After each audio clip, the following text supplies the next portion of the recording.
Pari ni. Kau nak ke atas. Kau nak ke atas. Lagi. Pari ni. Tahan. Tahan. Dia tarik tak apa. Tahan. Pegang itu. Dia berhenti baru hampam. Tutup drag kuat. Drag kecil. Okey. Kau nak. Bu celah kangkang tu. Rod tu. Ui. Pam nak atas. Baru Kalau dia kampung. tarik, tahan tau. Kalau ikan tu tarik, tahan. Jangan pam lah. Tarik jangan pam. Tahan. Ni pisau kau dah. Tahan. Dia. Kampung. Dia berhenti tu. dah. Pari apa weh? Tak jenak. Ui. Besar ni jenak ni kalau macam ni. Kilo. Uish. Tahan. Kalau dia tarik, Besar tahan. ni. Dia tarik, tahan tau. Jangan paksa dia. Macu muka. Tarik nak. Nanti dia kena duduk dengan aku nanti lidah ni.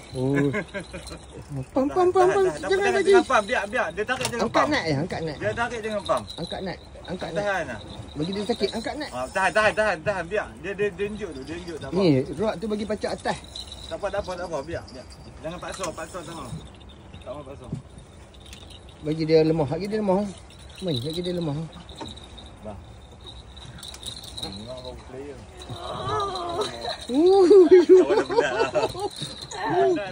Jangan kalang kabut, relax. Nak Nak sampai tu. Sikit lagi. Sampai sikit lagi. Uish. Besar ni, sekilo dah. Allahu Akbar. Kau besar. Berukang ke pelutan? Oi, berukang ke pelutan? Otek tu. Otek. Pelutan ni bang. Kena sikit lah. Penat.